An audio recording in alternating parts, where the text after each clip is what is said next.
Hello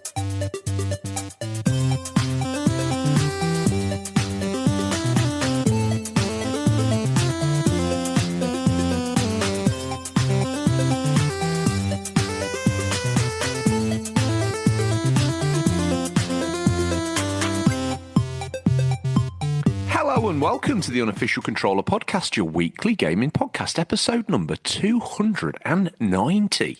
With me, George, and this week joined by RGT, best mate of Mags, to my still dressed in rags. Ooh. How's it going? These are getting better by the week, I think. Yeah, I keep. What I've realised, the winning formula to keep you happy is do myself an absolute injustice on the intro. Sets you up in a good way, makes for a good show. Yeah, good point. Must admit, I'm really enjoying these. I don't know if you're thinking off the cuff or pre-writing them, or I think there's a little bit of pre-writing going on in here, a little bit of homework. I also think you're looking very handsome today. I'm looking at a man in a Resident Evil hat, so he's obviously very gamer themed. PS5 headset, some very nice looking, almost Buddy Holly and the Cricket style glasses, but maybe a little touch of Elvis and Costello as well. Elvis Costello, he's got a look to him. Beautiful looking face, matched in with a very delicate looking, if I may say. I don't know what it is, but a black tea, no doubt some sort of gamer related tea, because you're sitting down to do a podcast. It's Brewdog, your other love in your life, alcohol.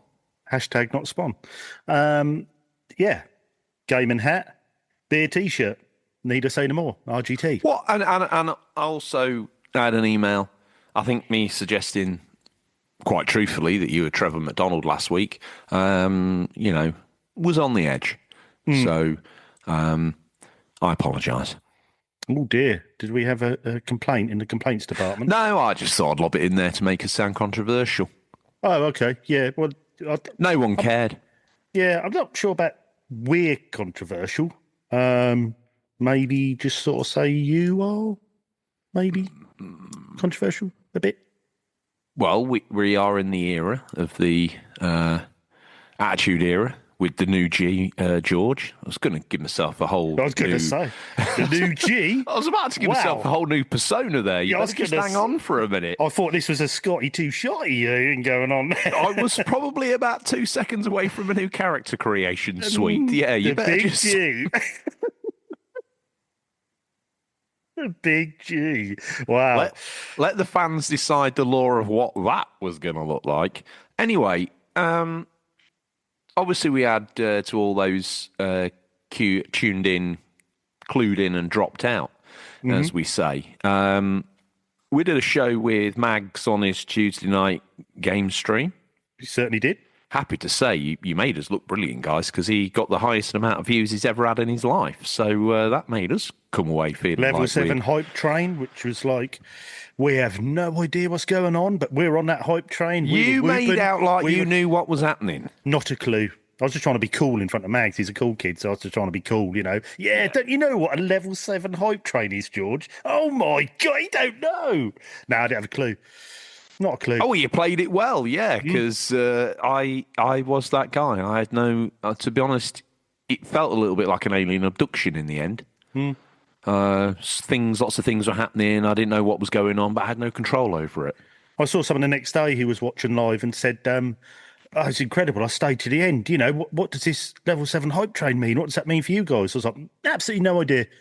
Not a clue. I was expecting the train to come across the screen. I don't know. Beep, beep. Didn't know what was going on, but I was with it. I was down with it, celebrating a lot. Mate, I had got my book out, was waiting for the mallard, I had no idea what was going on. They talk about a hype train. There's no train with more hype than the mallard. Well, I've just finished playing Murder on the Orient Express. I thought it was like the second part or something. I don't know. But... Max comes in, he's trimmed his tash. He's Poirot. He'd make a great Poirot, wouldn't he? A Burnley Poirot, yeah. Yeah, I think so. I can see that. Anyway, we went on there, not for shits and giggles, but also to, and this is our chance to do the same, to the devout listeners, you're going to get an extra channel, ladies and gentlemen. Certainly are. You're going to get a new channel. It's going to be 4 episodes a month. Actually, that might work out. RGT might get a week off every once in a while. Just add as well, it's not replacing this channel. It's an extra channel as well. Oh, yes. Yeah, we're not replacing this one. No. This, look, you're going to get the UCP milkshake. It's free. It'll always be free. But guess what? RGT and the OG Dog just turned up. Yeah, the G bit was all right, but the Dog, yeah, I'm not. Work with me. Work with that. You need to practice that. Yeah. G-Dog. G-Dog and RGT have rocked up and slapped a massive helping of cream, a dollop, a wad, all the way over the top of the UCP cream pie. That there sits and marinates. And on top of that, you say, yeah, but George, what is it? What is it? What is it? What is it you're throwing at us? What is it you're dousing us in? Well, going to douse you in an extra show a week. It's called Flashback. Oh, that seems familiar. Yeah, we did a pilot. You liked it. We put some legs on it. We called it a show. Now we're calling it a channel. And it's Flashback. And what we're going to do every week, we're going to take a dog-eared magazine. We're going to take that. We're going to fold it. We're going to dissect it. Well, I say we, RGT, is going to dissect it, pick it apart, serve up the latest, hottest news of whatever it was in that moment, be it 1992, be it 2003, and we're going to flip every week. You won't know what's going on. One week it'll be 92, the next week it'll be 2006, the week after that it's probably 1979. But work with us. It's an enjoyable concept, and we think you're going to love it. A little bit of a tweak, although I'm railing against it, but RGT says yes. We're going to do it as a retrospective view on those times. So hang on a minute, George. What you're saying to me is every week I'm going to get the UCP main show for free. Yes. And then on top of that, oh yeah, you're going to give me a whole nother show. Yeah. About video games. Yeah. But retro ones. Absolutely. But through the lens of the UCP style. So it's a little bit of like the retrospectives, but done in a different way, RGT, I would like to say. Would you agree with that?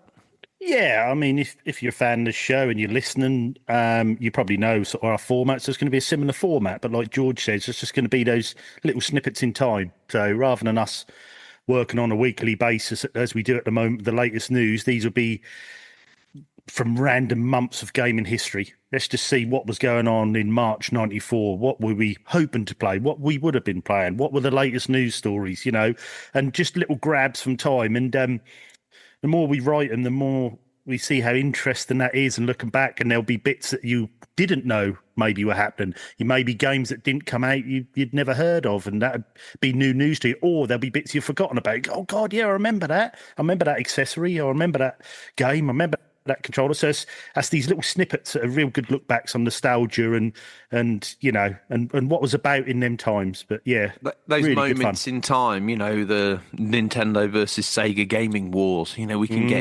We can bring you snippets of that when it was at its hottest. We can bring you ST versus Amiga. We can bring you Spectrum versus C64. We can do so. Got some shows in the bag, RGT, which are scheduled for recording very soon. I'm going to do a day of it. It's how we're going to record it going forward. So that's very exciting. Because we're not time bound with the news, etc. We can just creep those out. Very exciting times. Just some last I's and to dot and T's to cross. I think that's the right way of saying it. But looking for a November launch. Yeah, start of November launch. We're pretty much there. Artwork's done. I have stuck that on the Discord, but if anyone wants me to do it again, just let us know and I'll chuck the artwork up. New soundtrack, new intro. So yeah, we're getting there and getting excited to launch it now. So it's going to be good fun, and also it's going to be new good merch for you guys as well. New merch You're doing a merch run for the Mag Show. Maybe we should, if anyone wants to get in on that, it'd be the time, wouldn't it? Yeah, exactly. That is no. Because it's a new run, isn't it? We're going to have all the new art on the T-shirts for the new show, new channel. Yeah. Want to get some stock.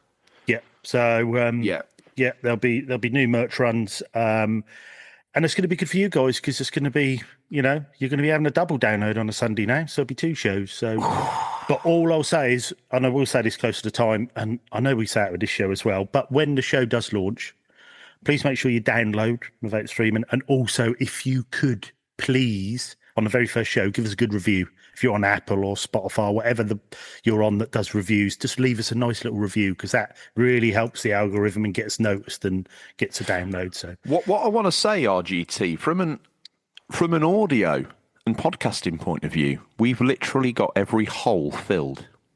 Because that's how we roll. You could have one ear each, couldn't you? We've only got 2 shows, right? Exactly. Everything else after that's just queuing up. Exactly. Yep. So, we're filling them. Face orgy. RGT, Yes. what have you been playing? Funnily enough, not a lot this week. I've delved back into a little bit more of Grand Bazaar, but nothing major to talk about. Just a bit of farm and bit of plant and bits and pieces. Just not much time. But what I have been playing, and you know what I've been playing, because I messaged you the other day and said I cannot put this game down at the moment. And I don't know whether I'm really impressed by this game, and I don't know whether I should be impressed by this game, or I don't know. I don't know if people are going to look at me and say, "Why are you impressed by that? It's a launch title, you weirdo." Are you looking to set up your own TikTok channel? Because you're teasing me, and I don't feel I'm ever going to get the answer. What game is this? I don't even know what a hype train is, so I ain't got a hope in hell of doing a TikTok or top tick, whatever it is. I prefer just doing a podcast or U-Book and FaceTube. But this is Resistance PS3 launch title. Oh, of course it is. Yes. I was listening to you talk to Scotty about this last week. And yes, I was thinking, we talked about this. He's right, and I could feel your excitement for it. I think, is the second level Nottingham and the third level Grimsby, or is it the other way around? No, I think you're right. Yeah, it is. It's Nottingham, Grimsby. I've gone through all those. Somerset. I'm now in London outskirts. I've only got 2 levels left, and I've finished. It's very, very, very Halo-esque. It's, you've got that truck scene where you're driving a truck through the shit. Very, very similar, but that's not criticism. I'll be honest, mate. The sort of vibes it gave me, I do see the Halo connotations, but what I do see is I see a lot of COD in it. Oh, really? I've never been really a COD player, so I couldn't match those two up. But it runs very well. It runs very smooth. I haven't noticed any frame drops or screen tears or anything. Maybe it's because I'm a bit in the action. Maybe there is, and I haven't noticed it. I think it looks good. You are right in a way. When you actually stand and look at it, sometimes you think, areas are a bit of an HD PS2 game. It's got that PS2 vibe going about it, but a very late PS2 game. Yeah. It's like Ghost Hunter or 24. It's got that feeling to it. It feels a bit Bambi-legged in places, I would say. Yeah, I think that's a fair shout. But also, it still does look nice. And like I say, it runs well. I like the story. Yes, it's early PS3, so it is very brown and beige. You're not going to see a lot of colours there. But like I say, I like the story and how the aliens have, take humans and infect them, and they're taking over the world, and you're this sort of part infected American who's trying to fight back with the resistance, and I like the way that each area of the country that you go to is broke down to 3 key little levels that you go through your checkpoints to get to the next one. That's quite, I know some games do that, but you don't tend to see that so much now, and I don't think you saw it too much then. So that's this sort of breakdown of the places you go, whether it's, like I say, Nottingham or Grimsby or London, Bracknell. Even had a really good shootout in Cheddar Gorge. Do you know what I mean? I forgot you go there. Although I did notice a couple of little things, because obviously that was Americans making a British game. So, like, you've got Jeeps, but they're left-hand drive. Well, no, there would be. Why is that? Because the Americans brought them. Oh, did they? I thought, no. I know because some of the gear some of the stuff you find is British, so I didn't know. But anyway, it's very good. I've really enjoyed it. It's a good game. When I keep thinking when I get home from work, let's just have a couple of hours on it here. Let's just have an hour and a half on it here. And I've just worked my way through it. It's how it got me, to be quick. fair. Yeah, I'd recommend definitely not going straight into 2, though. Oh, really? Because I was going to do that. Yeah, I wouldn't do that. I did that, and I just bounced off it. I think it was just too much of the same, and I was like, Well, Yeah. I really need to be getting back onto Stick of Truth, so I might just then hop onto that next, get that done, then maybe jump into Not two. even get it done. Just have a couple of nights, Yeah, maybe four nights not playing yeah, that game. yeah. I think So it'd be because I finished it and then immediately picked up the controller and went straight into two, and it was not. It wasn't right.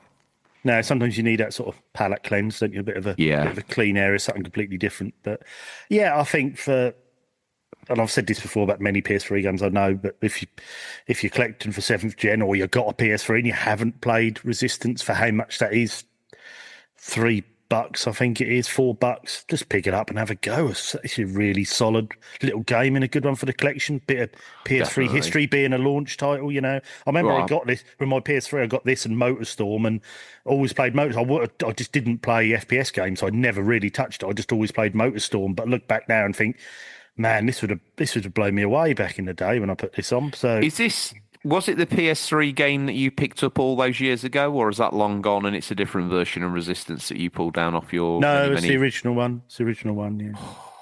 That's sexy, isn't it? Yeah, I mean the PS3's my fat boy PS3 is in the graveyard on the shelf of spare consoles to be repaired or parts. Parts not working as advertised, but the game's there. So yeah, that's the original one I got. Is that all you've played? Yes, unfortunately, Well, yeah. that's, if I may, that's a good sort of turning point for me because I've got a bit of PS3 update for you if you've got the time for it. Have you fixed the big No, so I went to modded see fat my boy? electrical guru cousin. He's had the PS3 for a while. He declared it unfixable unless we Frankensteined it, and at that point you're buying another PS3 anyway. So kind of what's the point? And you buy a working one to get yours working again, and it's. Yeah, sometimes you have to draw the line a bit, don't you? And think, hang on. I drew the line, and I said no. At this, as much as I want this machine to be working, there comes a point in time where I've got the PS5 set up, I've got the PS3 Slim set up, and I've got the PS2 Slim the PS2 Fat set up. I don't really need to have the OG PS3 there. So, because if I'm going to play a PS2 or a PS1 game, I'll play it on the PS2. If I'm going to play a PS3 game, yeah, I've done a or similar I might thing play the myself, PS1 game on the PS3. But to be fair, I want to play it with a wire. I know it's weird, but that's probably what I want to do. No, I get that. I get that as well. Yeah, So I'm similar to that. in came broken console, but within it is the beating heart of the infamous SSD I put in all those years ago. Sadly, you have to format it to reinsert it to the new machine. So Oh, cause yeah. it does my head forgot- in every time. Oh, I forgot. But it about is that, what it yeah. is. It's part of living in that ecosystem. So I swapped it over. Took me a hot minute to get the 0286 fired up to the point where it could sort the memory stick out and get the PS3 update on there. I got a bit sweaty for a minute. I was like, oh my goodness, this is almost as complicated as getting on the Discord. I'm panicking. I'm sweating. I don't know what I'm doing. But It's almost as complicated as a hype train level. 7. Exactly. I took a breather, took a moment. I reread the instructions. I realised my mistake. I corrected it instantly. Problem went away. All that sorted. To trial it, of course, I don't know why, but I felt compelled to slap in Last of Us. The update happened very quickly. The load, it was all very, very quick, very snappy. The PS3 Slim is reacting very nicely to having this SSD in it, I have to say. And then played quite a good chunk of Last of Us. Obviously, I know the game inside out, so it's quite easy to sort of run through it and make it feel like a movie, really. So I kind of danced through that for a little while. Rachel came in and sat and watched the sort of PS3 technical showcase. She was pretty impressed with it, to be fair, and I was as well. It looked good. Off the back of that, we decided to start our yearly playthrough of The Last of Us, which we then quickly flipped to the PS5 version. And ripped through that past the point we got to on the PS3 and even further. I have to say, doing the OG back-to-back with the PS5 version, we were both a bit like, yes, Times have changed. This has come a long way. Yeah. And when I played the reboot or the remaster of the remaster of the remaster, whenever it came out last year, whenever it was impressive, but it was a bit like, nah. Doing it that way, wow. Yeah, because I think with rose tinted glasses on, you would technically remember the PS3 version, not the PS5 version. Exactly. That's then when you go back to the PS3 version, you think, actually, that isn't quite and credit what I where remember. credit's due, mate. It was solid. It was playable. It was quick with the SSD in terms of loading and whatnot. Oh yeah, it killed many a PS3 in its day. It was exactly. It was the best presentation that you could get of Last of Us on the PS3, but it was night and day. There's something about the aesthetic of the PS3. I know I'm preaching to the choir in you, where not only the outside of the console, but the graphics it generates, and the way it generates them, and the color palette that console particularly is keen on using. Very aesthetically pleasing to me. Mm-hmm. But the PS5 version, great, really playable. We enjoyed that. The difference in the couch alone was night and day. You walk in, your daughter's on the couch, and when it loaded on the PS3, I was like, oh, fair play to it, that looks good. Then an hour or so later, it loaded up on the PS5. I was like, no, that looks good. And even their weight on the bed, as Joel laid his kid down or picked her up off the couch or sat down on the couch deformed. And it was like, oh, wow. Whereas on the PS3, you're just sitting on what looks like concrete with the leather skin on it. Yeah. Yeah. So it's the little things That's that you don't what I wanted to do but couldn't, And... Yeah. So it was super cool. Other than that, I picked up Little King's Story on the Vita, so I've kicked that around. I am in two minds about it.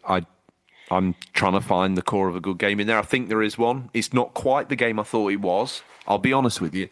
I thought it was a bit more turn-based, but it's not. It's hack and slash. Also, it reminds me most of Pikmin, I would say, in terms of you kind of, you're a king. You've been kicked out of your empire. You take a couple of advisors with you, and then this hardy troop of soldiers that sacrifice themselves to let you get to freedom.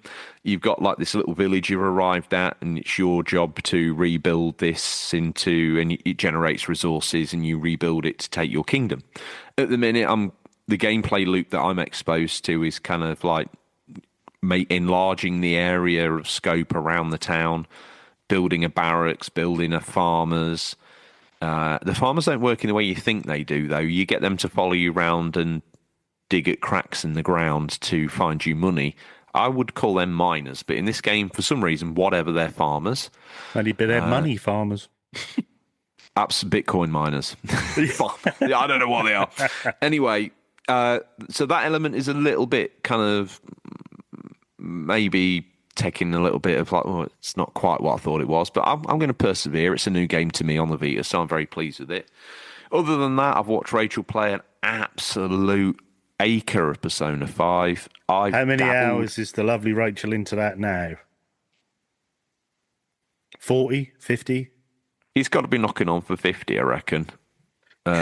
Basically, because I watched her put at least 10 hours into it on Sunday, I think. Wow. What, in one go? Oh, yeah. Well done, Rachel. Well done. Oh, yeah. It's a lot of Persona, though, I'll tell you that now. As a passenger princess, it's a hell of a lot of Persona, that. Are you getting a bit Persona'd out? Back-to-backed it as well. Oof. I don't even, yeah. It's going back to me, it just feels like again, it's a tough job to do. Yeah, it just feels like we've been persistently playing Persona for what feels like 6 months. You probably have, though. Oh, and I didn't realise that I'd done this, but it's the Royale edition that I've got on Switch. Is that with all the DLC and all of it? What are we looking, 100 hours? Oh, maybe more. Oh, that's a nervous laugh if I've ever heard one. Yeah, like, well, that's how it feels.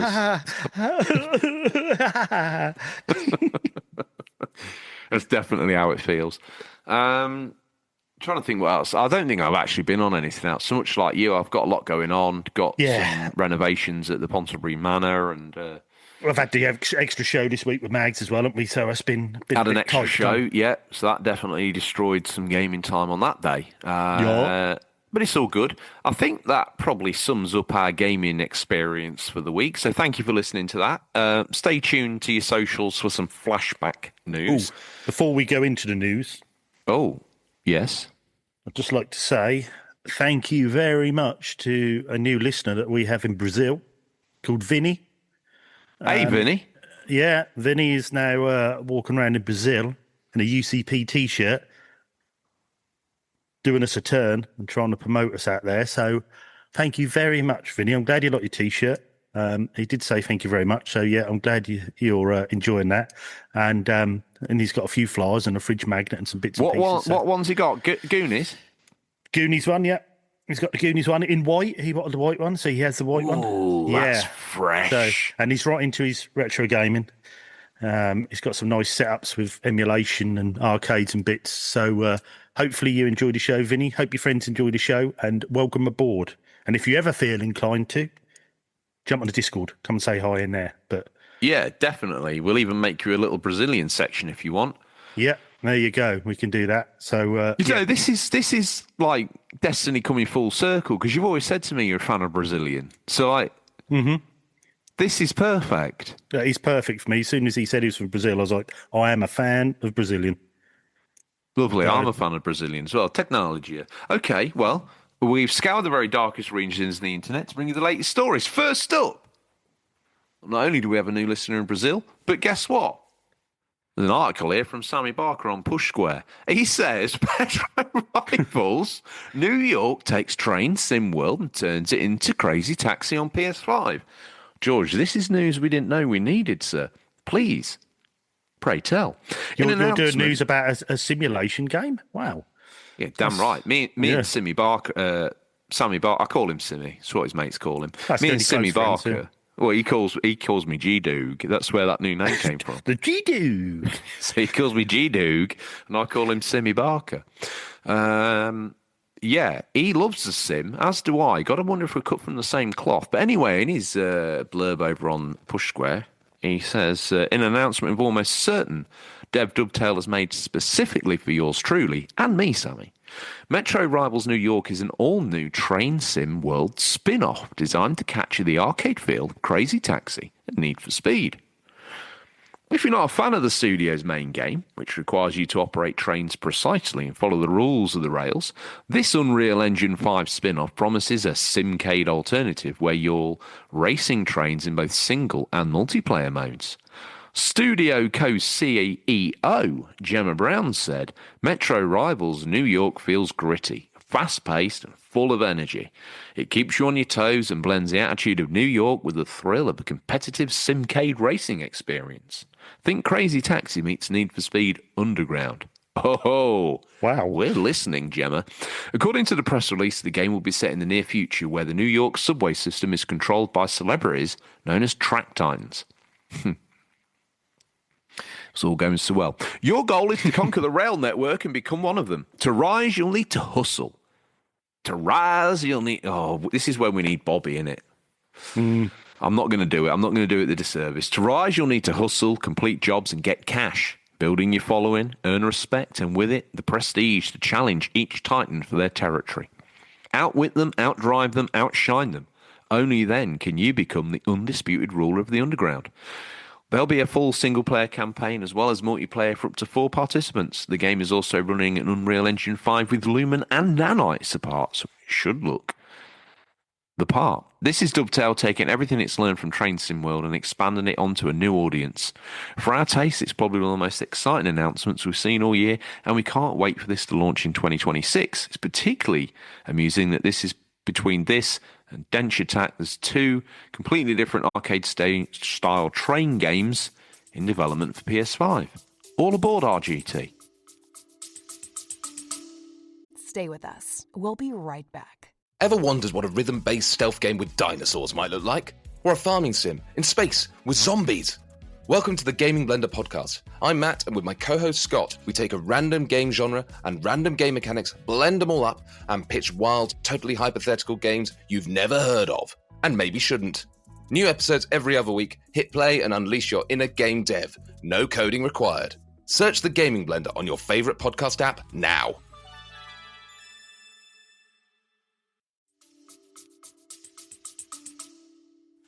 Yeah, I mean, train sim sort of games have definitely never been in my wheelhouse. I do like certain sim games. Obviously, I played the Wheels Off Expeditions and I was about to say Snow Patrol, Snow Say that Runner. anyway. Yeah, Snow Patrol Runner.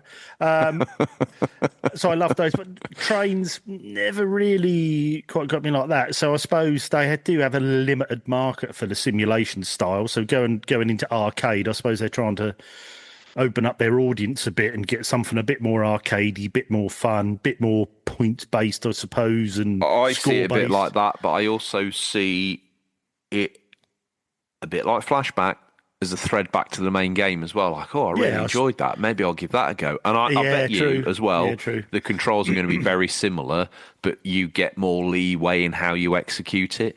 Yeah, Probably a bit more user friendly instead of being a bit quicker. behind two button presses. It's maybe just like go, stop, door, open, door, close, go. Yeah. Bit of a score meter running so you can see how you're doing and Yeah, well, some of the challenges in the actual main game are actually quite arcadey. Like when you pull up at the station, you got to try and pull up at the right speed, but then at the right point to get all the doors open on the actual part of the platform. Yours truly rocks up at Grantham as an example, halfway up. So the first class passengers are getting in cattle class and having to walk all the way up the train to get into their, luxury seats. You pays your risks, you takes your chances, I guess. If you put me at the wheel of a train, it's not going to end very well, is it? Luckily, I didn't kill anyone, but yeah, some people's toast was a bit cold. Yeah, I think this is interesting, and it's not often you see people who do these sort of sim titles to go down an arcade route. I mean, you can't. No. Is it Focus who do Snow Runner and that? Is it Focus Entertainment? Yeah, Giants is either the publisher or the developer, and Focus Entertainment is one way or the other way around, isn't it? I can you never can't really remember which it imagine is. them doing sort of an arcade sort of game, can you? So this is quite unique in a way, and it could really Kind of. I know they've dabbled in some ways with that more arcadey version of Farming Sim that they've lobbed at VR headsets, if you remember. Oh, okay, yeah. Where everything was a little bit pared down, and obviously you get on the Switch and on your mobile, you get like a real sort of Fisher Price My First Farming Sim on there, which is why I've always been a bit cautious about picking it up on the Switch because you normally get bummed off with the iPad version. Yeah, a bit like Football Manager. Yeah, and it's not the same, and you can't get any of the. They're bringing out this special like Switch edition of the latest version of Farming Sim, but once again, all the mods are walled off from you. So I can't. Then? I don't know. I don't know whether it's because they want to lock their system down. They don't like people messing about. I don't know whether it's that, or I don't know whether it's the Switch maybe not being capable of running some of the mods because there's a bit of curation before they come from PC to Xbox and PS5. Maybe that level of curation is just a step too far. I don't know. Yeah. One day we're going to get them on because no one's really done more for Farming Sim. You can take your Daggerwin in CDP and flush them down the toilet as far as I'm concerned. I'm the voice of Farming Sim in the gaming community. RGT, what's this next bit of news? Wow, the old G-Dog is on form today. G-Dog! We haven't been in this industry 5 years for me to stand on the fence anymore and say that I'm not into Farming Sim. I bloody love it. Well, this is over on Nintendo Life. This is by Ollie Reynolds again. This is one I'm excited about. I know you're excited about. I know this is one we have watched this to have a look, and it does look very good. I'm pumped up more than a Swedish gentleman's pumper. Do you know what I mean? Yep, I do know what you mean. And this is Terminator 2D. No Fate trailer dives into how you can change key movie scenes, but with one of George's life rules, you have to beat it first. So we go into Terminator 2D No Fate already looks incredible. But mate, a new trailer. On. What? You can tell you're doing some writing for this show, can't you? Give yourself all the best lines. I'll be honest with you, I laughed harder in rehearsal, but that was absolutely mercenary. I loved it. I just had to slot that in there as soon as I saw that. Oh, you did it twice? Yes. Already looks incredible, but a new trailer from IGN Fall FanFest 2025 showcases the awesome feature, can you giggle quietly please, in which you can actually change key moments from the original story. You need to beat the game once first, during which you will experience the story from Judgment Day in its entirety. But once you've done that, you're free to mix things up. Doing so will actually open up new levels and opportunities. So, for example, instead of sparing the police that show up at this Cyberdine, you can eradicate them with a minigun. Brutal. There's also a short clip in which the T-1000 impales Sarah Connor, which is obviously quite a departure from how the original movie plays out. We can't wait to see what kind of opportunities this might open up for the rest of the story. As long as it's executed well and it's not, the Walking Dead Destinies, then we're all good. Terminator 2D No Fate recently suffered a delay, but is still scheduled to launch this year on the 26th of November 2025. Now, this is on Nintendo Life, like I say, about Ollie Reynolds. Get over to Nintendo Life, watch the trailer on there with one of the devs from Bitmap Bureau who goes through and shows you how these changes with some gameplay. It's only a short video, 2.5 minutes, but definitely watch it. Me and Georgia watched it. And this game, if you like your 16-bit art style and graphics, this game looks so well done. It looks as though it would have been a game made when Terminator 2 was out. It looks fantastic. And I have admitted to George and confessed up that I do have the collector's edition pre-ordered for this. Let's circle back to that. Yes. But first of all, let's start by saying every time I see this, it just gets better. They're bolting on something even more impressive. Like, I know it got a delay and we all got a bit bummed out, but the delay was to give us another gameplay feature, another mode, not just a polish, to give us this. Yeah. Delay it till 26 for all I care if you're going to keep making it better and better and better like this. Absolutely unbelievable. I do want the game, by the way, Bitmap Bureau. I'm not mucking. I'm mucking about there a little bit, but RGT. Every single time I see it, there's more shine, there's more spit, there's more polish, there's more iconic scenes from Terminator replicated in a 2D style that sort of triggers my sort of young self into thinking this is some sort of forgotten reality. Yeah. And then I see this game and I see the gameplay footage and I think, wow, that looks good. The gunplay looks solid. It's chunky. I see some of the hand-to-hand fighting in the levels. I see the way the levels are laid out. It's got that kind of Alien 3 vibe. So it's kind of, it looks right for the era. And then I see like the pixelated artwork and the way the still screens come in and slide out. And this thing is literal perfection in terms of capturing a moment in time and making it the best it could ever be as well. This new way of playing the game does intrigue me because obviously you have to one caveat though, RGT, and confirm this for me, you need to play the game all the way through before you access new Fate mode. Yes, you have to beat it first and then, you can go back. Which was your point about my phallus. Absolutely. If that's not what was intended, that's what was taken, by the way. Bit rude. Yeah, cool. Then from the G-Dog. Me and Simmy, we are not taking prisoners now.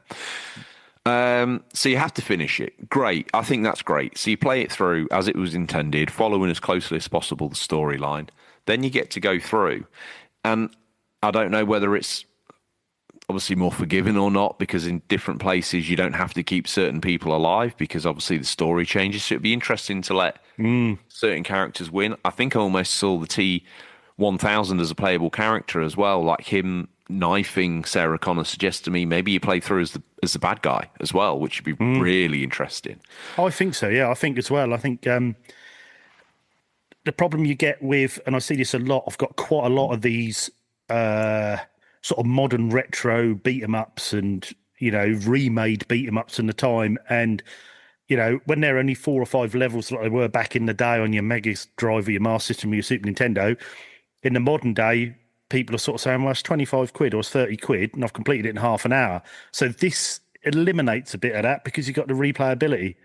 It's giving you a reason to go back and play through those levels again. The era of people nailing through even a 5-level 2D game, I just don't think the muscle memory's there anymore. You got your hardcores, they'll do it, but your general population, I think this is always true of those games, probably don't see past level 2 without a cheat. But they're okay with it. Yeah, exactly. Yeah, I mean, they were talking about it on our Discord a few days ago, and they were talking about the Lion King and stuff, and they were saying, "Is it us or our game's easier now than they were then?" It's like, yeah, you got to remember, you probably had one game a year that cost you 40, 50 quid, and because they couldn't make the games long, they made them hard. So you may only have 4 or 5 levels. It took you weeks to get through them. So thing is, though, even like, let's say you've come close a few times, you got through the game, but then you died like right at the end. You're like, damn it, right? Thing is, on Lion King, you can blow a run within the first 2 pixels of the the first level. Restart the whole console now. Yes, a toughie. It's yeah, that is tough. So I think, like I say, with this, you've got that replayability to go back through, unlock different characters, change Terminator 2. I think it's brilliant. And then going back to the art style, it's very sympathetic to the age is trying to replicate from those 16-bit games. It looks phenomenal. Also but to the film as well, in the era that the film's set in. Yeah, it's from that sort of generation. And like I said before, it seems like you'd be playing a game from that era, Yeah. And it just, it does look like it's been coded on a Mega Drive or Mega CD, but we know it hasn't, and Bitmap Bureau so far looked as though they're on a winner with this. And I sort of, when I knew they were involved, I thought, right, I'm going to take a punt on the collector's edition. It looks so nice. Well, that's actually perfect RGT, because I wanted to, at the start, I said I wanted to circle back to that. What's in it? I'm no Googling, so I can't remember, but what a gluttonous pig. I just, as soon as I saw it, I just thought, I think I want to get that just for, you sometimes see these games, especially these remade ones, and you just think, I'd like something from that, whether it's a little figure or whether you get even just a real smart steel tin with a T1000 on.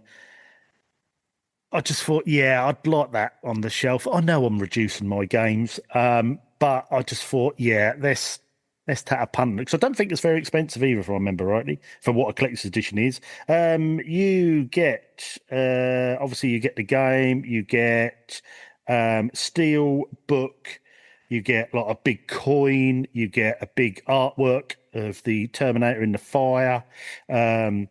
You get paperweight, you get a collector's tin.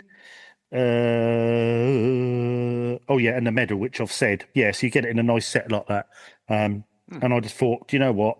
For the price, which is probably about £9 or $9 more than a Nintendo Switch 2 game, I think I'll get the collector's edition. If you're paying $80 for Mario Kart, I'm going to pay $90 for a collector's edition of Terminator 2D. So, and what platform are you getting it on? Switch 2. Nice. You're thinking about it now, aren't you? As I draw ever closer to being a one-abode guy, I don't want to say this out loud, but I can see the Switch getting dropped. Really? Yeah. What? Dropped from the lineup, you mean? Dropped from the rotation. Not on purpose. I just think I'll sit down at home and I'll just want to play it on PS5. I just don't think I'll be like, oh, but play on Switch 2. Switch 2, as my mind has not changed on it at all. It's iconic. It's amazing. But when you're at home in the rotation with the big boys... The only thing I did think about changing to the PS5 version, because I just wondered if they'd done anything with the haptics on the controller. So if you've got a minigun in your Terminator 2 and that controller's, I think I quite like that on the DualSense. I think. The thing is, I was thinking this the other day, and sorry to go off topic, but I just want to go down this road for a minute. The DualSense, we know it's great. We know it's technically capable of many things. Yeah. But it's not being used for many things. You talk of the minigun. When this was first shown, DualSense, and it is capable of this, when you're pulling the minigun, you'd be able to feel the minigun firing. But then you would also, technically, be able to feel the shell casings landing on the floor in your left hand. And they're not doing things like that. And I think it's a big shame. I think it is a big shame. I think there's more companies using it than we realise, because sometimes I haven't noticed and then think, oh, hang on, they're using that trigger as a proper throttle feeling, or they're using, you can feel a brake shudder a bit, and you can feel it through the controller. I think we're a bit used to how much they have done, but you're right, they could do a lot more. So you could not only could you feel the accelerator, you could also feel the back end of the car going out, and you could feel this. You could feel dirt flying up on you, right? So there is all that they could do. So they've only gone to a certain point. I think it's a bit of a lazy copy and paste from the developers, if I'm honest with you. Like, they've made it for Xbox, they've made it for Switch, they've made it for PS4 probably as well, and for PS5 in the current lineup the way it is. And it's easier just to drag and drop the vibration settings all the way up to the PS5 version and it be done. Yeah. And I think there's a lot of that going on. I think in the first-party Sony games, you get to feel very good. a little bit more of the effects. I still don't think they're going as all in as Astrobot showed they could. But certainly more. But I think some of the third party, and it's not a grind, I would do exactly the same if it was me, because there's no extra money other than the extra sales on the PS5 platform just because it's the majority platform. Yeah, and there's no extra sales to come from doing DualSense finesse, is there really? There would be, but a lot of people don't seem to speak about it.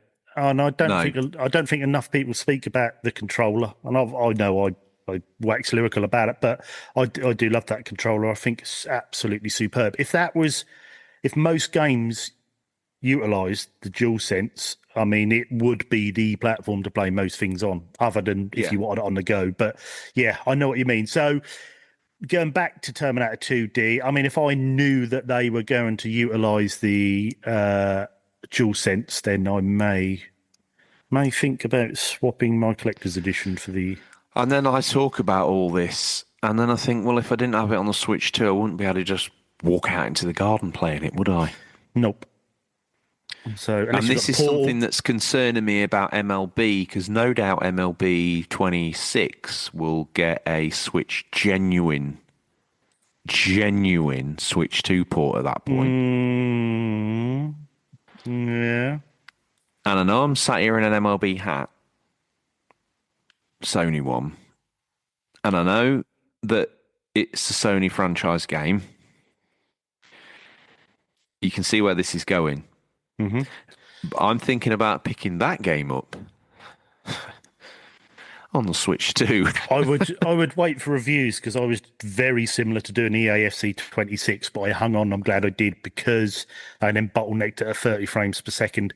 For me, I heard you talk about this, but I don't think frame rate has ever really affected me in terms of the way I play MLB. Maybe not. It's a slower game. It's a slower sport. So and I can playing understand on the that. side of it where I throw the ball. I don't need to worry about hitting it one bit. So the frame rate so if the matter. performance is smooth, then yeah, maybe Switch 2 for you. I mean, the Switch 2 version of EAFC 26 looks near enough there for the PS5 every way, apart from that frame rate. And then when you do play EAFC 26 on the PS5, you think, this is very smooth. It runs very well. I just think, yeah, I'm glad I went with the PS5 version. We've gone a bit off topic there. But I think these things are ones to grab in the sale. Like, I picked up Madden on Switch 2 the other day. I managed to get a moment on it. I have to say, the recommendations for you is so out of whack now. I went on it the other day and I was like, this has got worse, not better. What is all this? Oh, yeah. Games, I was like, why is this on here? Like kids' games and all sorts. I was like, what the hell? Really? Oh, yeah. I don't know what this is. Anyway, while I was on there, I noticed that it'd gone in quite a harsh sale. I say harsh, it was down to 35 quid. I'm sure by Christmas it'll be £2. But I thought, I'm going to grab that now. Something to look forward to when I get the console back. Yeah. Yeah. But it's quite nice to have that on the go, I will say. Last bit of news. Over on Pure Xbox, the place for all your good Xbox news, our good friend, as I always say, Fraser Gilbert there, where would we be without him? And he says multiple games are suddenly getting updated with a ROG Ally ROG or ROG Xbox Ally optimizations. It's a bit of a Bob Boba Boba Loba moment for me, Bethesda. I don't know what it is, but it's a ROG Xbox Ally as far as I'm concerned. Anyway, happy ROG Xbox Ally Day. Sorry, I fell backwards from the microphone there. Both versions of the new Asus and Xbox handheld are officially releasing today in many regions across the world as of whatever date today is, RGT. It's Thursday as of recording. 16th, is it? Something like that. Yep, 16th. Where did we get to? Releasing today in many regions across the world, and therefore it's no surprise to see developers and publishers highlighting their support for it. In fact, excuse me. He always sneezes when he comes around me. I think he's allergic to me. It's the Glade, mate. I said we talked about it the week. I haven't got Glade on this week. I've got haze. I've done both pits with haze this week. Oh, well then, by process of elimination, we know I'm allergic to haze. Well, that's Arctic Pine. Well, all right, I'll try Blossom Garden next week. Oh, my God. It's cost me a fortune for these. It cost me £3 for 2 tins from Aldi. As well. Donna must feel like she's bloody drowning in Lenore, a bucket of Lenore or something. Oh, she's addicted to it. Yeah, she's snorting that. Absolutely mad. I'm trying to wean her off it at the moment. Proper haze addict. Yeah. Yeah. I feel a bit responsible for that, but yeah. Yeah, never mind. Anywho. In fact, some are actually rolling out additional support for the device, with Hogwarts Legacy being the first one. We spotted yesterday. I tell you what, Hogwarts Legacy, fair play to, is it you? No, WB Games. It's always at the forefront of making this run on everything, aren't they? Yeah. Unbelievable. Yeah. So latest updates, give that a tweak so it runs even better on the ROG Xbox Ally, which is unbelievable. Doom the Dark Ages didn't want to be left in the dark, so it's another one. It's had an update 2.2 for the game that adds multiple handheld PC optimizations for various devices, and it now has a handheld graphics preset in the menu. Everyone's gaming on the go now, RGT. The patch notes mention that it will be auto-detect your settings when playing on handheld and target the performance window of the Xbox Ally and Xbox Ally X, which is 720p and 30 FPS and 1080p and FPS respectively when it's plugged in. For what it's worth, they've been doing some getting up to 100 FPS in the default performance mode, 17 watts with the AMD FSR turned on, so don't read too much into those performance targets. And finally, if you ever needed to get this game updated, kind of fair play to you, old bean. Roblox is another game that's supported, being advertised by the ROG Xbox Ally launch. That game will offer a smooth, optimized experience built for handheld play, including support for gamepad and touch controls. I'm not going to bore you with what they've said about Roblox, because I'll be honest with you, if you're under 10 or someone that's attracted to under 10s, that's a game for you. If not, then we'll move on swiftly. RGT, as a big Roblox player, what do you make of all the Xbox? Wow.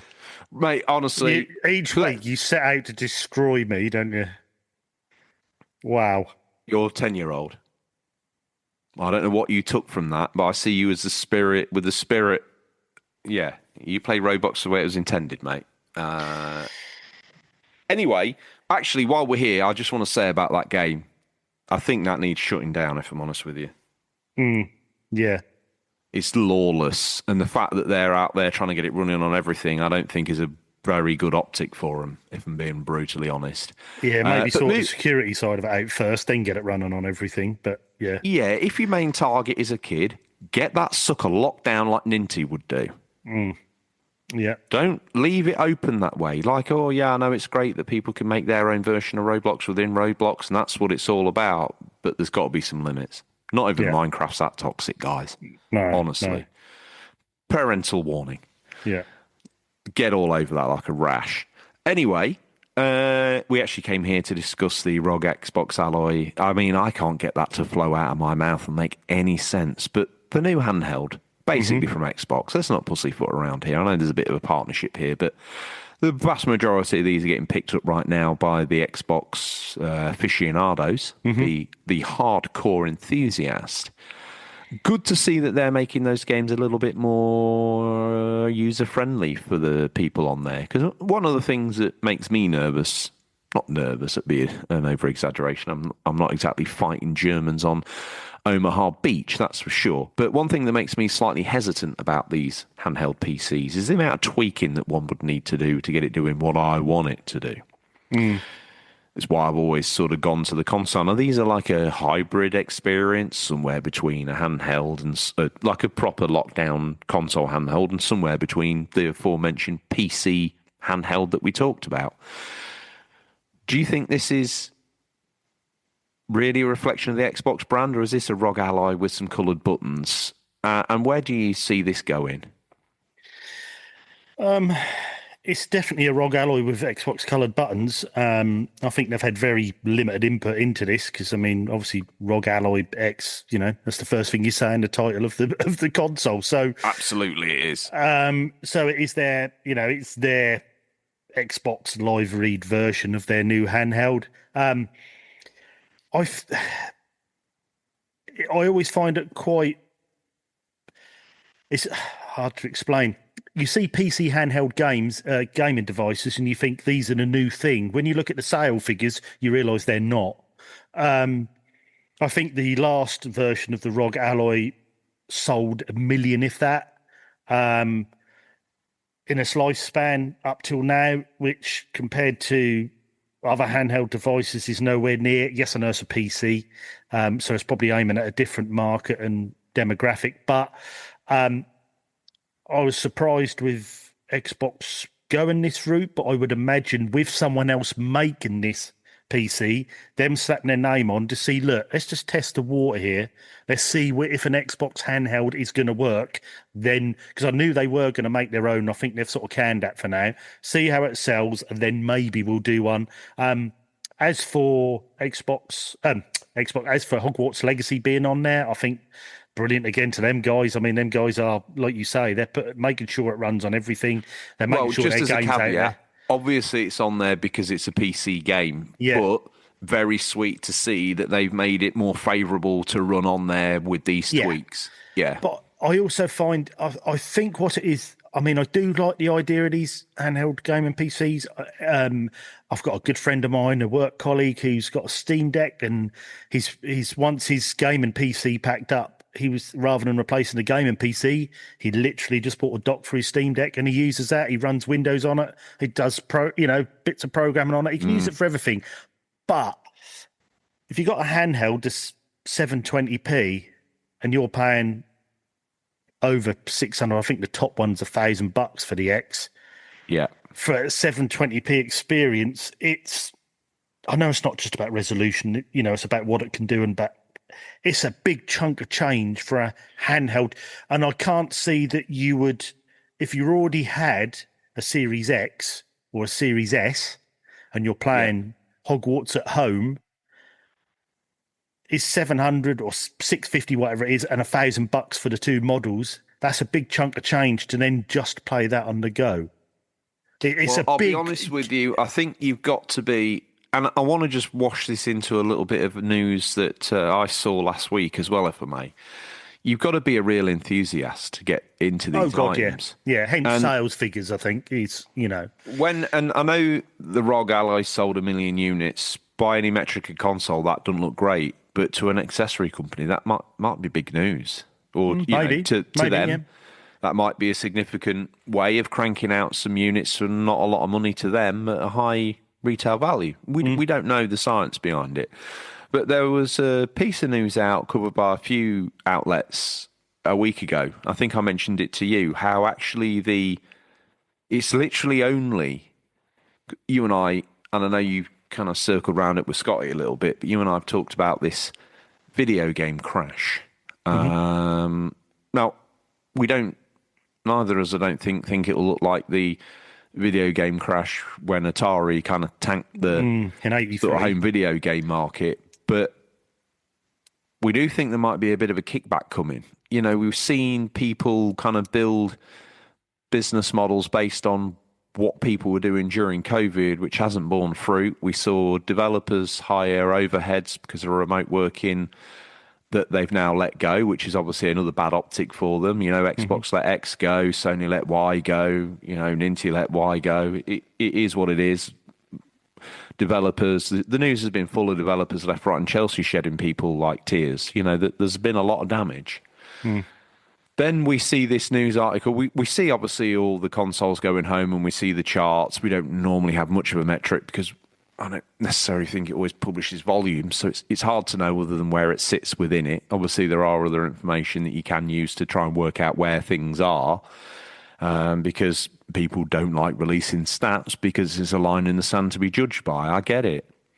But this particular article seemed to hone in on the fact that the enthusiast is the person that they're after, and the enthusiast right now is the only person breathing life into the brand.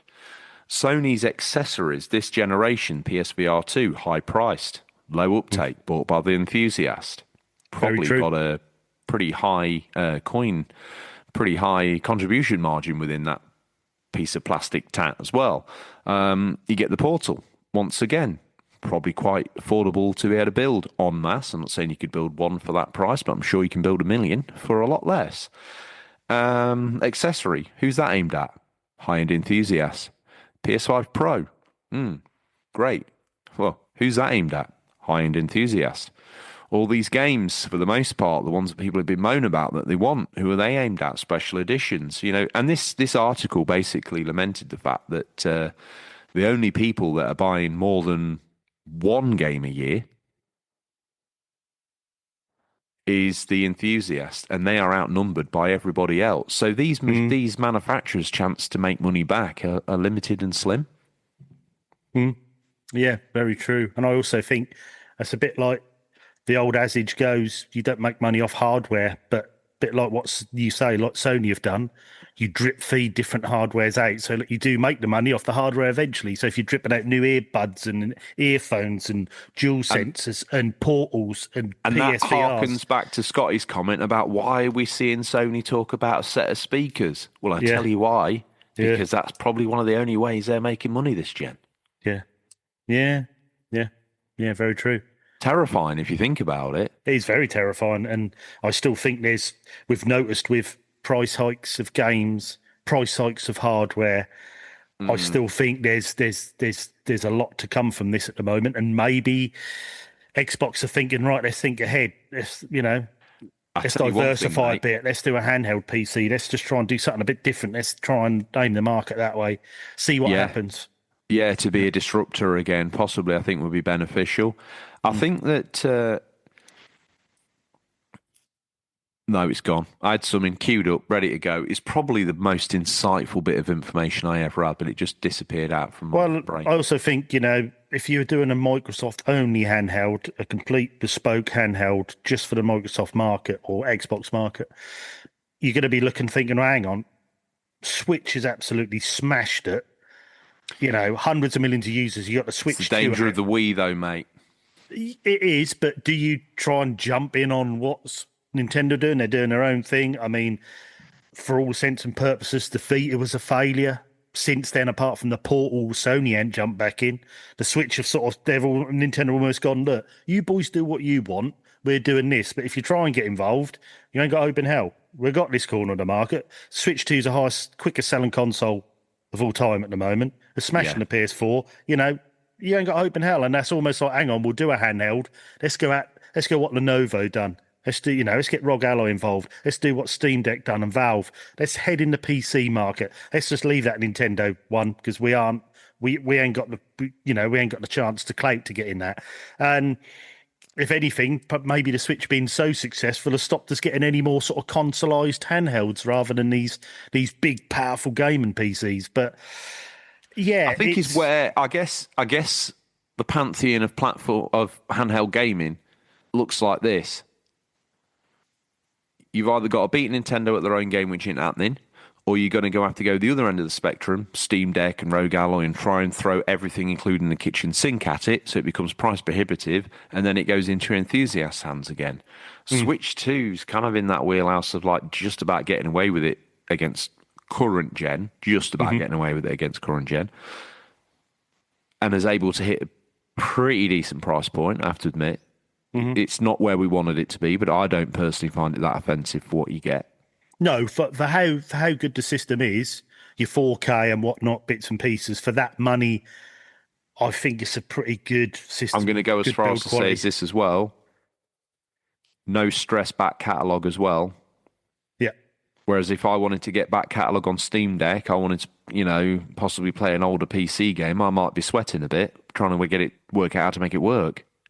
And also seamless for, like you say, with back catalogue for Switch owners to get into the Switch 2. Plus, I think I read the other day there's 10,000 original Switch games.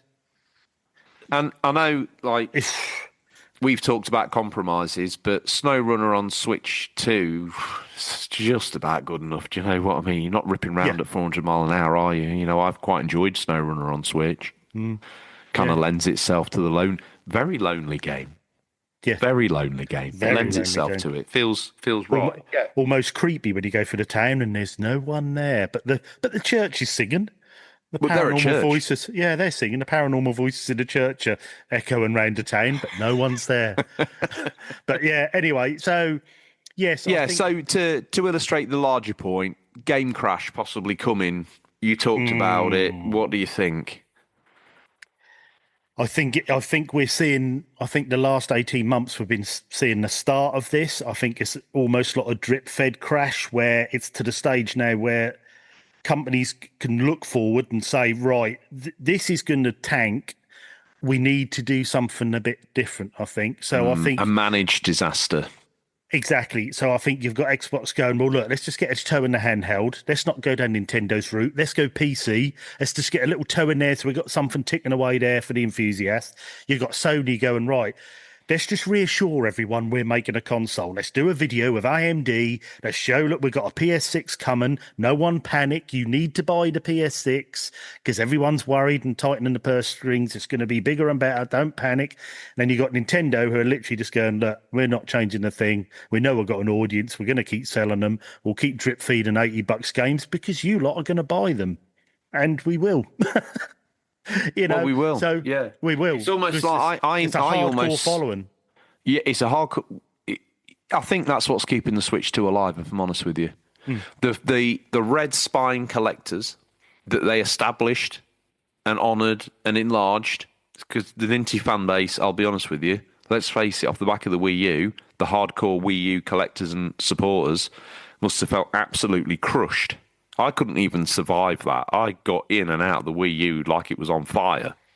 I thought Nintendo were in big trouble after the Wii U. I thought this is it. But the Switch came out. It garnered a lot of attention. It became everybody's second console, which means it kind of almost Trojan horsed its way into every gamer's life. And you got to say they did a good job with that. They kind of took that second league role, but then they used that to literally obliterate YouTube. They're all over Instagram with the collectors putting that. And that's one thing we go back to that I said with Xbox. You can always do a stack of Ninty red spined games and put a pine cone in the corner and one of your little, gacha Animal Crossing toys, and boom, you got 200 likes on Insta. You can't do that with a digital game. No, and again, I don't know. Maybe it's not a crash. Maybe it's just a changing of the guard. But we're moving from I feel we're moving from a gaming industry that we knew into one that we just aren't as able to predict in any way. Yeah, and I think with most things in marketing or finances, things that have a massive spike tend to have a massive drop. It's in, and like you say, with lockdown and bits and pieces, we had that massive spike. But you're probably thinking a certain percentage of those people that made it spike maybe aren't playing games now. They got into it for the era and why they were playing it. Totally agree. So there's now this massive void of gamers that have either got a dusty Series X or a dusty PS5 that probably aren't buying games because they might turn it on once a year to watch a an Ultra HD film or something. It's Probably turning it on to watch YouTube, dude.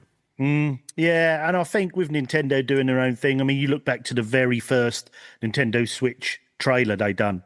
You had a guy, he was a business bloke. He was having a go on one. Then a young lady in an apartment shouting out to her friends to come up and join in. Then you had a child playing, and it was literally saying, "The Switch is for everyone. You can all have one, whether you're a lawyer, whether you're in school, whether you're a housewife, whoever. You all can have a Switch."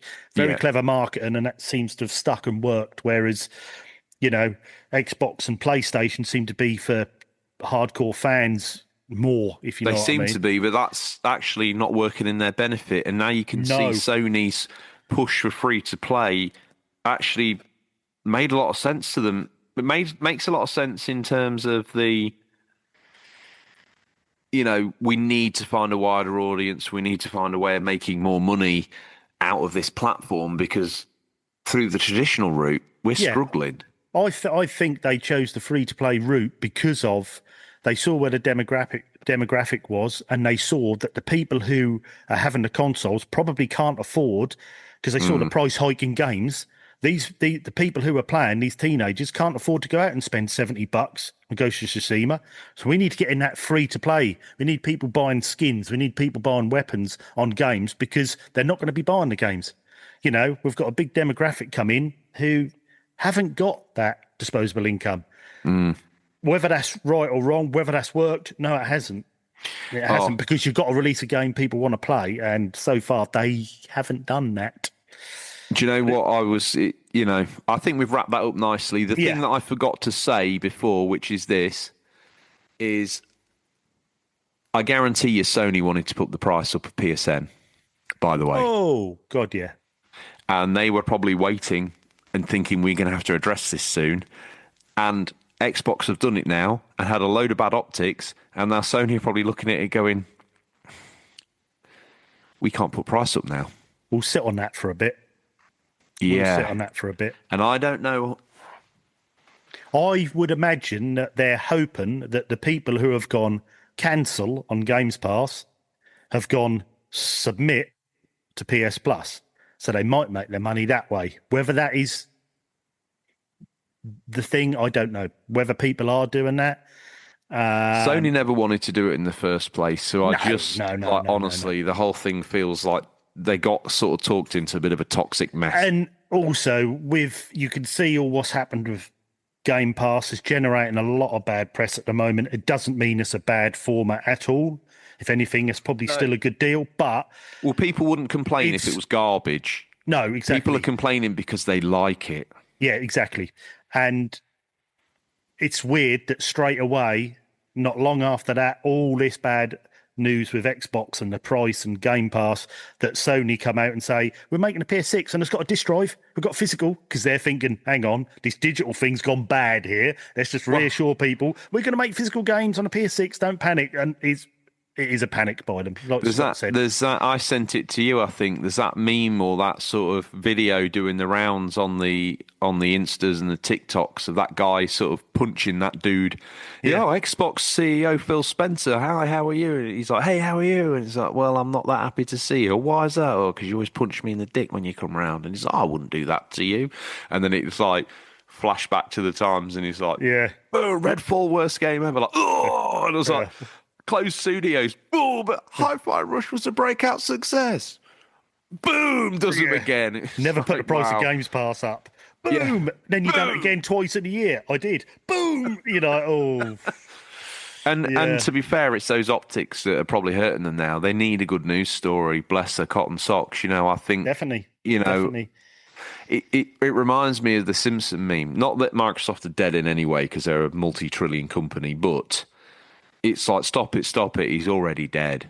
Let's have something good now. You could say the good news is that the games are coming to PS5 and Switch, but I don't know as I think that's good news. If I wanted to play those games, I'd have bought an Xbox.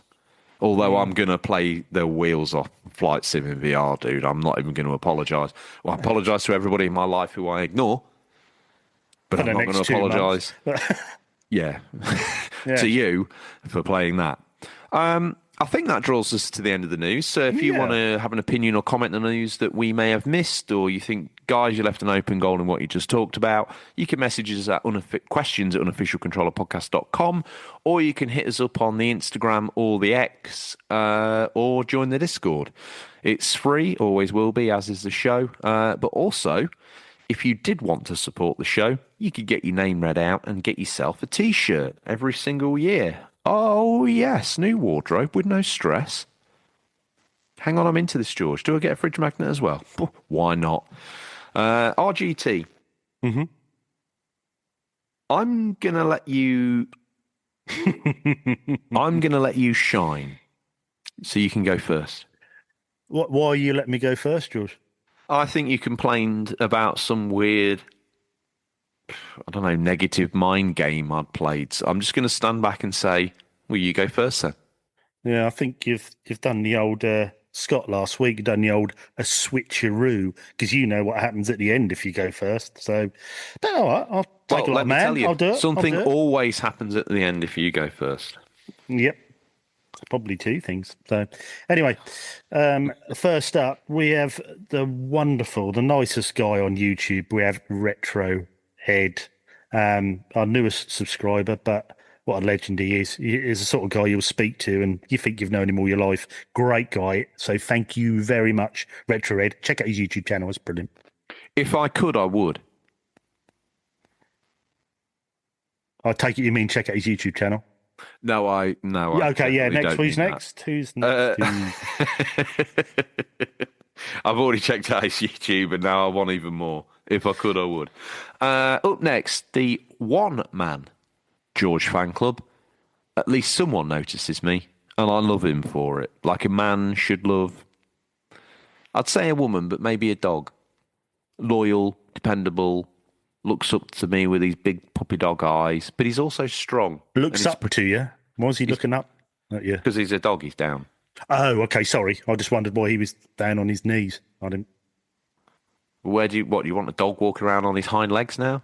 No. I was Dressed just as a man, confused. sitting when at you the said bar? Carlos was looking up at you, I was just a bit confused. I didn't. You want poor dogs to be getting wife, paying wages, tax, drive a car, see an Alsatian burning down the road, but he's struggling because he's got his head out the window, he's barking, but he needs to look at the road. It's not the most confused he's ever been in his life. Our dog has to bring an income into the house, so don't see why not. Wow, okay. Anyway, Carlos, I love him. Who's next? Next up, we have the wonderful Firm Returns. Absolutely. You've got to do an advert. You've got to do an advert for his business. All I need to say is, if you want your books, accountancy, or financial advice, what you need is Firm Returns. Plus, he has abs. So, what more do you want? Do your laundry on his body while he does your tax return. There you go. Washboard stomach. Up next, they do the finest chicken wings. And I'll be honest with you, Oh, meat just pulls off the bone. I had a little bit of a, different postcode, baby, different country. I had a little bit of a moment in Trestles with the manager, with the hostess. What do you mean a moment? What? Well, we formed a human partnership for a while out there in New York. Wow. Me and Hurry. No, it is. Didn't want to talk about it, but Oh, right. yeah. Not only does the finest wings in town, but yeah. Oh. Anywho, next up, we'll go on to the wonderful Dreamcast legend himself, Roast Space Monk. He's the face of Dreamcast to me now. Huh? He's the face of Dreamcast to me now. Yeah, if you say his name, I just think of the Dreamcast emblem, the swirly emblem. I just straight away. His face coming out the middle of it and almost hypnotic. Oh, don't. In the bank. Wow. Yeah. Yeah. Who's next? Everybody stand up, say ciao tutti, ciao tutti. Come stai? Non ci male, prego. Stammi bene, tante belle cose, bada bing, tante belle cose. There you go. For the Italian stallion. Wonderful. In Yeah. full Italian, with gaps for him to return with my answers. Good, because I have no idea. So I don't know if that is real Italian or you just made that up. I believe that is real Italian. Oh, And to end off, I think I wished him many beautiful things. I hope so, because Tante belle cose. you maybe just really insulted him. But, No, I didn't. No, I didn't. I promise. you know, To any Italian listeners, rank me on the Italian. Was it good? Was you it did have a bad? little confused look on your face then, like, no, I didn't insult him, did I?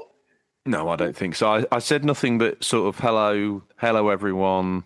How are you? I'm not so bad. Thanks. Take care. I wish you very many beautiful things. Well, once Badabinkster replies in the Discord, we'll know. If he leaves the Discord, then we know what's happened there. Well, also know if he can speak Italian or not. But then again, you just listen to the translation. He's like, I'll just type that in, easy peasy. Yeah. Who's next? We have the stunning man, the runner, bit of a keep fit guy. Awesome 3DS collection, awesome Switch collection. And I mean, it doesn't have to be 10,000 games like I'm sitting in here like some chump. No, curated. Every single Curation 3DS. is the future. Anyone can surround themselves in copies of London Racer on the PS2 RGT, but Who would have that? Yeah. I'm looking at the floor, I'm looking at the wall, I don't really know. Yeah, who would have that? I mean, if they were that mad, I'd even have the second one, which is on the PS2. Anyway, yeah. So That would be, mate, that would be a step too far in my humble opinion. Yeah, it would be. What a loser. What an absolute dweeb. Why would you buy that? Absolute shovelware. Yeah, so it's Tingle Tuna. It's actually pretty good. Yeah, it's all right. Yeah. Tingle thank Tuna, you, wonderful. Tuna. Thank you. Yes, thank you, sir. Thank you. Up next, he's the sheriff of the Discord. Okay. Oh, God, is he? He is. But he's also a very sexual man. Is he? I have decided in this very moment that yes, he is. Mm-hmm. And I am attracted to that kind of spice, I have to admit. I feel that... have you ever seen that clip of Ross Kemp sniffing a spice pen in jail? Mm-hmm. I think that if I got within a whiff of DM, I would be exactly like Ross Kemp in that moment. Wow. Sorry, dear. But thank you, Digital Monkey. I really felt that. I only just held that near my nose. Oh, I got that. Yeah, so I'm going to be all spiced out off the back of him. Who's next? Next up, we have the world traveller himself, Bald Border. He's actually in Brazil as well, himself at the moment. Touting the True cause. story. Not that I was any good at it, but I skated up and down the seafront of Copacabana Beach. Did you really? Yeah. So I feel like Bald Border should do the same. Yeah, he would, and he'd probably do a kickflip manual out to a kickflip again. Mate, what I would say about good. Brazilian pavements is they're like America. They're like that smoothed concrete glass. That's not like stone chipping to get in and you lose your teeth. Oh, as you mate, honestly, slide down to the spa shop on your face. I bought a skateboard in Brazil for this very scenario, and I got home and thought, oh, yeah, I'll take the skateboard down to the co-op. Nope. Jumped on it, immediately went arse over tit because it hit 2 mil of tarmac chipping. Yeah, you can't. That's not that easy round here. You need like all-terrain tyres on your skateboard And an engine. 2 kicks, and you had gone all the way down Copacabana Beach, just flying. Yeah, not round here. But yeah, so he's out there at the moment as well, and he is in a UCP t-shirt, and there is a little picture after obviously this show is released on a Sunday. Keep an eye this week because there's going to be a little picture of a couple of guys in UCP t-shirts in Brazil at the beach, rocking it for us over there. So we've now got a UCP wing department in Brazil, South America. I don't want to take this good news and smash it by applying metrics to it, but those 2 T-shirts in Brazil represent the very highest contention, the highest sort of collection of UCP merch anywhere on the earth right now. It's a hotspot. It is a hotspot. There's flyers going out now as we speak in Sao Paulo, so everywhere. I've been on this, mate. I've been on this case. She was a dancer. So, yes. So, thank you, Board Border. And also, thank you, Vinny. You're a legend. Thank you very much. Thank you to our new listener, Vinny, and thank you to Bold Border for their efforts. Someone's always doing something, aren't they? If it's not Emma Sharp, it's Bold Border. Going on the foreign. Well, it's how bad it was. I tried sending Vinny his merch twice, and it got refused in Brazil. That T-shirt of his is now gone. It's his 3rd time in Brazil. So Bold Border went, "Now, tell you what, mate. If they get that, I'm flying it over. Put it in my case. You know what I'm makes me flying laugh it over." about that? Brazil has no problems with any kind of export you could possibly imagine. But you try and send someone a T-shirt, it's contraband. Yes. Yeah, it cost me about 30 quid to have it delivered back to me twice. So, I tell you one man, if Bull Border wasn't available, there is only one man I would select for the mission for a Halo drop. Oh, my 55,000 feet. This it's link our is own perfect. Discord sheriff. It's Bo Baloba. I think he would get to about 200 foot. Mm-hmm. Pool About canopy. that. Yeah. Land, release, go brown. Yeah, no, you got to do it. He'd land and then he'd go, come on. Okay. Boots on the ground. Boba, we're over the drop zone. Boba doesn't speak, he just nods. I know this is an audio show. He's just focused. know that I turned to him, nod. True Turn G-Dog forward, style. chuck myself out the plane. I am brave, I'm Boba Loba. Wind rushing round me, to be honest, in my head. I'm thinking about what I'm having for tea tonight. I'm not even looking at me out of me. He's probably playing Pokemon on his Game Boy Color. Is that cool? On the way down? He is. He's flipped on his back like Deadpool, and he's literally just playing it. Without doubt. He knows just from the temperature on his neck hairs to rotate, deploy, shoot. Didn't make any noise. It pulled on him. It wind a normal man. Didn't even flinch. Not with abs like that, don't He landed. He rolled. He didn't have to, but it looked cool. And he knows that on the battlefield, looking cool is 90% of the job done. Pulls a release. The wind pulls the parachute away from him. And his shirt just leaves him in a vest. Literally rips his... No, mate, it rips... Sorry, it's getting a bit fantasy there. No, you're right, though. It rips his shirt open, clean, like Hogan. Yeah. All of his upper stuff gone.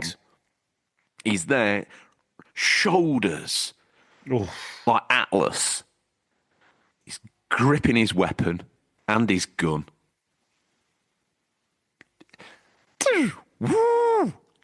Gun brand. And then he just stands and he deploys. Done. Yeah. And just hands the T-shirt over to Vinny. Who's the other hand that isn't holding his weapon. Going pink. All right, mate? Yeah. I don't know how you've just made him a Cockney, but it's brilliant. Yeah, considering he's from Farmerton. Yeah. Yeah, go pink. Right. Thanks, Boba. Next up, we have the Platinum King. The most gorgeous man in Nottingham, the whole of Nottinghamshire. It is the awesome, the ripped, the powerful Ginge. Thank you, Ginge. And I can't wait. And don't forget what I said last week, Ginge. We need 1,000 platinum party. That's what we need. You get 1,000 platinums. We need a trip to Nottingham, I think. We need to have a party because I think that's an achievement. The way you look to celebrate this feels a little P. Diddy, if I'm honest. Up next, Harvey Retro, sitting on his throne, Prince of Darkness. All I've got to say to him is, please, hurt me, master. You have this way of dropping something hideous about me and then continuing on to the line, so I have no response to refute the allegations whatsoever. That's quite a clever technique, and I'm disgusted, but also quite impressed. It's very good, yeah. P. Diddy party bang straight into the next one. Hold on, I need to defend myself here. Jeez. You don't need to. Everyone knows it's not true. Next, we have Emma Sharp back from her world tour. And, Unbelievable, Emma. Thank you. I And never. she brought me a little present back, which I did show last week. I haven't shown George yet, so I will show George because I'm very proud of this. This is as a Christmas decoration, but I'm going to keep it hanging on my desk. It is a little Toilet. podcast. No, it's not. It's a chair. Toilet. It's a gaming I chair. saw it from the back. Headphones, controller, popcorn, a drink. It's just like a little miniature version of my Actually, setup, hold it but forward so I can see it properly for a minute. Yeah, that's really cool, mate. That's Is awesome. that a tree decoration? Yeah, Christmas tree decoration all the way from Pennsylvania. So thank you, Emma, again. You're a Yes. legend, bless her heart. So, and also, it's even got a speaker on the back, look, like a rocker chair. Look. That's what I thought was a toilet. A toilet. You just Yes. held up this thing too close to the camera, just so this white aperture. I was like, what is this? But yes, thank you, Emma, as always. Thank you. I think you mentioned that last week. So yes, that's very kind of you, Emma. Thank you again for repping the show across the planet, if I'm honest with you. You're the true Alan Wicker of the show. Someone who's never going to be Alan Wicker, because to tell you where he's never going to get, he's going to get nowhere near the Deutschland. It's No, he beautiful, isn't. Greg. Nowhere near Berlin. Who's next? Next up, we have the wonderful Mumsy. Thanks, Mumsy. This next readout, the RGT fan club, we're locked in a legal wrangle with. I'm trying to split them up and make them pay en masse, but RGT's having none of it. So, Well, it's hard for pensioners these days. You can't expect them to pay twice. So share the cost. In the modern world, We they're have not going to pay for it twice. we have a They're going to pay secret for it 3 times. we have a secret 5th tier OAP special. So there you go. Next, Well, we qualify for that. well, yeah, we aren't far off. Next up, we have the awesome, the tough, but it's also quite a silent man. He's just in the background. He chips in each week on the subs list, but he keeps himself very quiet. It's the awesome Pete Brocklehurst. Thank you, Pete, as always.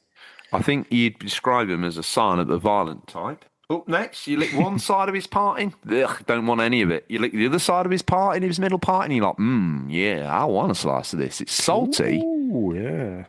It's got a little bit of viscosity to it, A bit yeasty, a bit sticky, and I'm not. but I like it. What's up, RGT? You triggered yourself there, mate. Just thought I'd gone a bit far.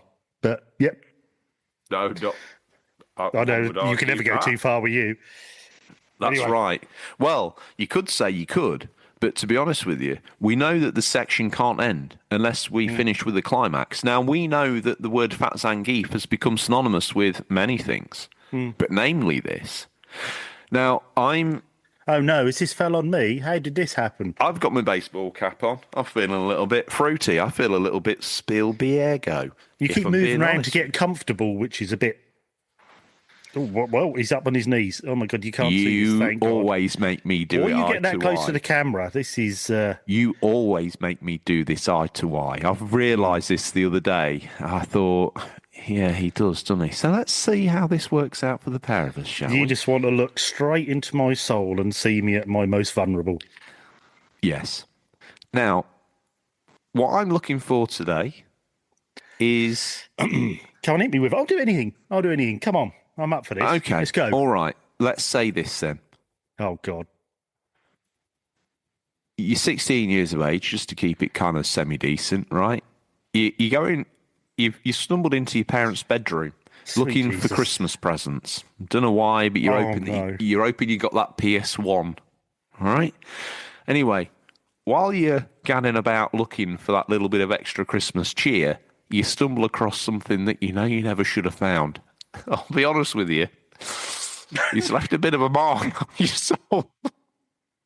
But for some reason, the vapours inside you kind of took over you. And you spontaneously Zangiefed to the findings. I would like an eye-to-eye Zangief representation from you of what that might look and sound like. Action.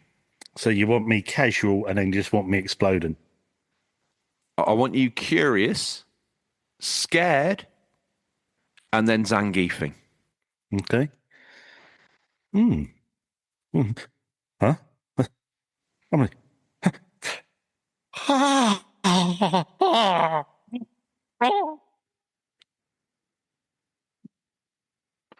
You didn't say his name. Okay. If that's what he wants, that's what he gets. That brought back memories. Yeah, and just to clarify to anybody, what he found was not the NES he was looking for, but its bigger brother, the SNES. Mm-hmm. Just to qualify. With all that said and done, RGT, what are you hoping to play? Got to get Resistance done this week because must only have a couple of hours left in it, hour and a half, couple of hours. So get that done. Get back on Stick of Truth. I know I said this last week. I also said loads of things last week that I was going to get on and get the Glue. Retro. Get the retro. Get the hidden gems up to date. I haven't done that. I will try and do it this week. It's been a lot going on with the show. You don't need to do that anymore. I do need to do that. But anyway, so Resistance, probably do a bit more Grand Bazaar, get Stick of Truth, get stuck into that more. Need to be getting that played so we can get that done, get another pick selected for the RGT in the past. I said last week I was going to play a bit of retro. I want to start a league or season or a career, I should say, on Sensible Soccer. What version I'm going to play, I don't know yet. I was touring with a Jaguar because I know you love that system. And that's the ultimate system to play those sort of games. I want to qualify that I don't just throw the Jag under the bus for no reason. I bought one twice to make sure it was and garbage. then drift the bus and run over it. Yes, I did. Twice, even reversed. I'm not sure what system I'm playing. I want to get into, Sensi again and have a good league on there. But so other than that, it's probably going to be some random game. I've been looking at PS2 RPGs, PS3 RPGs, but I can't really pull myself away from the PS3 at the moment. It's my sort of. So why don't you play system. Final Fantasy X, the PS3 upgrade? Play it on there, enjoy it. Yeah, maybe. Yeah, I'll just. Or why don't you play Final Fantasy 13, big dog? Gee, maybe I'll play what I want to play soon. Oh, all right, mate. No problems. You look absolutely gutted. Oh, okay, mate. Sorry. Well, we play roles. You've been play your roles. Zangief, and now you're horrible. Exactly. You're feeling used now, aren't you? A little bit, yeah. I've got to admit, I feel like a hastily tied prophylactic that's been sort of pushed under a bed and forgotten about. Only to be discovered during an awkward house move when Mumsy and Dadsy came round to help you with to help you with the double divan. Have you been talking to my family again? I've just been dropping the odd confession in, just wondering if you'd noticed they were yours. Yeah, I'm a bit worried. It seems as though you've read my memoirs that I haven't written. It's healthy. You're looking after yourself. What can I say? I'm proud of you. Yeah. I tell you what I'm going to play. Bizarrely, I was in the Chazza not that long ago when I picked up a copy of ISS Pro 98. I think it is, with John Barnes or Thierry Henry on the front. I can't tell them apart, if I'm honest with you, but someone like that on the front and someone else head-to-head. You bought Pro Evolution Soccer 98? I did. Why? You don't even I actually like think football. it's Thierry Henry, actually, on one side and then someone else on the other side, but I can't remember who it is. But PS1 you bought this on? Yeah. Why? You don't like football? I know, but it was £1 and it looked really good. And I'll be honest with you, I don't know why, but I looked at the case and it is Thierry Henry, but I don't know who the other footballer is. I thought it was John Barnes, but I'm not very good at football knowledge, right? He's on the right-hand side and some of the players on the left-hand side, probably to the football players, some are very famous. I ain't got a clue who he is. Could be my local. Have you played it yet? Or? No, I was going to say that I'll see. Play it this week. Yeah. Give it a go. It's actually for the time. It was a very, very, very good game. I don't know why, but I get this feeling that I had it on N64 or possibly do. I don't know. That was on N64. I think I have got the N64 cartridge, but yeah, it was on N64. But I don't remember the cart that I had, which I thought was that year, with Thierry Henry on the front of it. So maybe I've misremembered the whole scenario. Yeah, maybe Thierry Henry. Have I made that up? Is he actually a football player? Yeah, he is a footballer, but I don't know if I thought he was on the FIFA games, but maybe I'm wrong. But who knows? Anyway, other than that, what can only be described as red herring, because I'm probably not going to play that. No doubt something completely off the hook that I've never mentioned and probably never will again. Next week I'll rock up and say I played this game on PS2. never to mention it again. And probably a little bit more No Man's Sky. I have to admit, it had its hooks in me deep. I was an addict. I've now kind of seen what the latest updates all about. Although I was inspired by Gaming Graham getting the plat, I have to admit, and then I looked at what I needed to do to get the plat and thought, well, I ought to do that, really. But anyway. I'm surprised you haven't with the hours you put in, but actually with the hours you put in, I was worried we were going to have the Lawnmower Man all over again, but I think you've sort of phased yourself out of that a little bit. So I have. I think it was... Your reality was getting distorted there somewhat. No Man's Sky gets you hard when it launches one of these new seasons, especially if it's something that you've kind of always wanted. But the fall off is brutal. Like, I was all consumed, 50 hours, all back in it again, no question, all in it. So, did I get my money's worth for free? Yeah, absolutely, I did. Excited for the next one. But that'll probably be watching a lot of Persona. But I think that draws a line in the sand, RGT, unless you've got any more to add. No, just thanks to everyone. Thanks for listening. Thanks for downloading. Thanks to all the new listeners that jumped on with Mags the other night. Some of his regulars who were very kind to us and very good. And, if you could download as many episodes as you can, because it all really helps us and algorithms and if you're new to us, please download the back catalogue. I don't want to blow my own trumpet, but I don't think you'll be disappointed, especially if you pick a retrospective or a special, but there's lots of fun in between, isn't there? So there is, and downloading the back catalogue takes just a couple of minutes, but it really, really helps us so much just from doing that. But if you could, would be absolutely marvellous. Thanks to the subs, and thanks to you, George. All right. Well, thank you to everybody. I'm not going to get lost in the moment here, but I got lost in the moment on Mags' show. You do all mean a lot to us, and we're very grateful for all your support and all the listens. Very, very grateful. It makes a difference between RGT getting a full fizzy Fat Zangief or not. And I'll be honest with you, that's not a decision I want to have to deal with. So with that said, that's all we have time for this week. Listeners, always thank you for your time. I look forward to the pleasure of speaking to you again next week. Until then, happy gaming, and remember, there's nothing wrong with being given the unofficial controller. It's what you do with it that counts. See you, RGT. Laters.